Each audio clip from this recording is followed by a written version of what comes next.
以下節目涉及廣告宣傳內容，敬請觀眾留意。火鍋放題198蚊任飲任食，到底你食到幾多？鋪租燈油火蠟又佔幾多呢？開一間火鍋放題店又要幾錢啊？今集閒人免進，由攞鎖匙裝修到新開張，帶你睇睇一間火鍋店係點樣由零開始。呢間餐廳嘅老闆之一阿 Chris 有10年餐飲集團管理經驗，曾經喺6年內開咗93間餐廳，日本菜、西餐、甜品店、點心鋪都搞過。最近佢就喺天水圍開咗一間火鍋放題店。咁有經驗嘅佢睇中天水圍啲乜嘢呢？咁其實嗰個經濟有啲唔同咗啊！咁我哋留意到咧，民生區呢邊咧就會穩陣啲，可以咁講。係。咁所以我哋就揾一翻呢啲民生鋪咯。咁因為有一間鋪喺荃灣啊嘛，咁佢又唔係完全都係民生區嘅。揀呢個鋪位，我見佢而家上手都係做食肆嘅喎，咁啊都好新淨。有冇嘢可以 keep 到啊？其實唔係好多咯嚇，因為成個風格有啲唔同嘅。咁但係個基本嘅一啲裝修會保留翻嘅，係啦，咁都對裝修嘅費用有啲幫助。但係成個風格嚟講，我哋會改晒嘅。明白。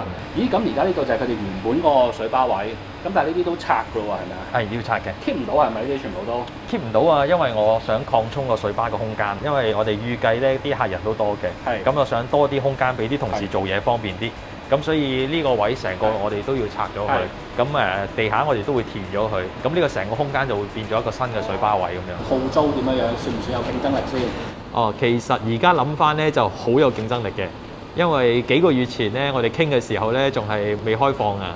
其實大家都唔夠膽做，係我哋自己分析過咧係有機會嘅，所以嗰陣時嘅租金咧係我覺得係，如果而家睇翻就相宜啦，可以咁講。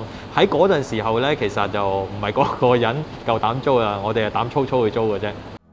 呢個鋪位喺上年年尾傾租約，鋪租連管理費同埋加時冷氣費等等，大約要17萬一個月。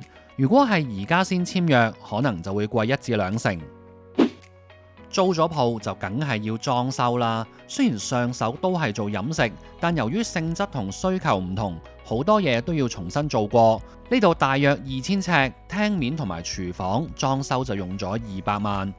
嗱，裝修咧，我哋要俾按金啦嚇，咁個按金嗰度都要因應你嘅租金嘅多與少去決定嘅。咁好似我哋呢個嘅按金都要去即係俾咗70幾80萬嘅。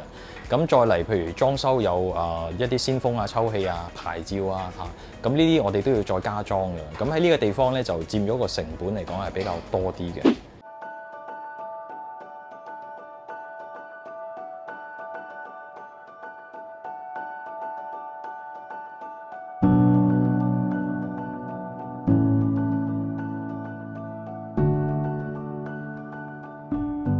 我哋咧好想知道一樣嘢，就係開一間咁樣大細嘅火鍋放題店，到底要預幾多成本嘅呢？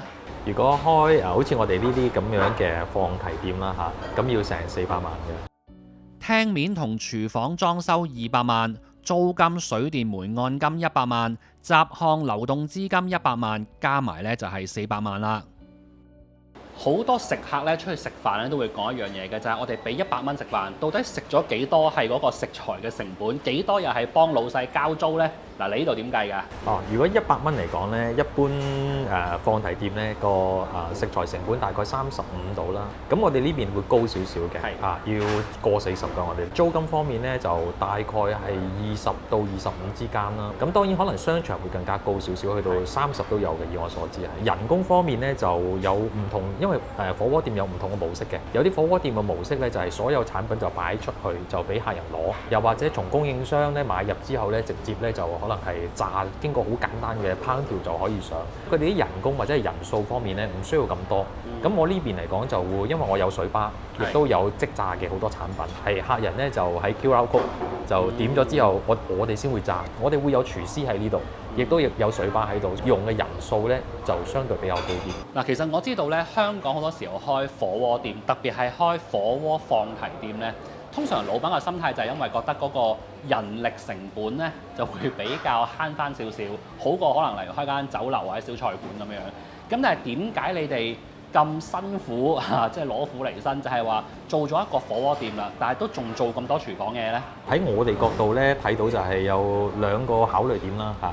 第一個就係客戶嘅體驗，客戶體驗就係話，如果佢嘅嘢食係即叫即製嘅話咧，佢食到個品質會好啲。咁另外一樣咧，就我覺得係個環境唔同咗，即係可能係2-3年前咧，就即係香港嘅人數會比較多啲啦，咁所以咧變咗可能係好多鋪頭都會去諗點樣去簡化佢個工作，用少啲人就令到個製作快啲大啲。咁而家環境有啲唔同啦，係啦，咁我會覺得應該要係做得精少少，同埋咧我會重視客戶嘅體驗，令到佢哋會嚟多幾次。咁個競爭力就提高咗啦。咁但係在商言商，咁你人事成本高咗，咪賺少咗咯？咁點搞呢？冇錯，但係頭先我有講就係啲客人咧會嚟多咗幾次嘅。點解我會知呢？就係我哋會最近我哋都引入咗會員系統，咁個客人嚟幾多次啦，一個月嚟幾多次啦，佢消費咗幾多呢？我哋睇得到。點樣可以令食客嚟多幾次？原來佢哋除咗有火鍋，仲有做一啲套餐，例如紅燒牛肉麵、台式排骨飯同埋自選台式麻辣麵等等，變咗佢哋唔係單純一間火鍋店。阿 Chris 覺得喺民生區生意類型冇咁單一，會比較穩陣啲。就算火鍋方面，佢哋都會做一個人嘅生意，呢個喺鬧市戰區嚟講呢，就比較少見。哇！我哋台面好多嘢食喎，咁啊 Chris 想問下你啦，呢度玩放題分開幾多個唔同嘅價位呢？首先我哋分開咗90分鐘同120分鐘嘅。咁90分鐘咧由198蚊開始，咁最貴嘅咧係去到488蚊嘅。咁唔同價位通常就係啲肉會有唔同嘅分類啦。我哋咧有分牛板件啦，有分風門牛啦、牛小排啦，同埋最貴嘅宮崎牛嘅。身邊咧就有呢度嘅大廚小菜啦，咁佢係一個台灣師傅嚟嘅。咁嗱，講到食物咧就要請教下小菜啦。我們也特地從台灣引進一些當地的食材有例如說這個比較特別的肉羹啊、鹽酥雞排，這是我自己從台灣進那個醬料自己醃製的。可以介紹一下這個是用了什麼材料嗎？用了許多的那個香料啊，還有麻辣那個湯底嘛，還有那個豆瓣醬啊，下去自己熬煮出來。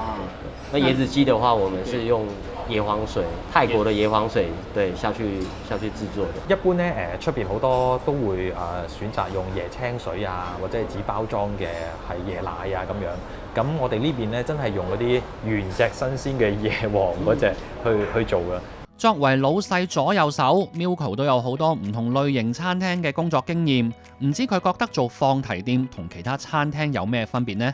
分別好大，火鍋放題店咧，其實基本上因為我哋所有嘢食咧都係任食啦，咁咧會係行得特別快同特別急嘅。咁同其他餐廳其實即係一定有一定嘅分別，即係有個喘息嘅時候，最多係譬如做忙1個鐘，但係我哋火鍋放題講緊2個鐘、個半鐘，咁再接 second round 咧，基本上佢哋係一開始我哋一開門就不停咁跑，咁啊有啲火鍋放題店係有啲吃力嘅，係啦，做啲同事會比較辛苦啲嘅。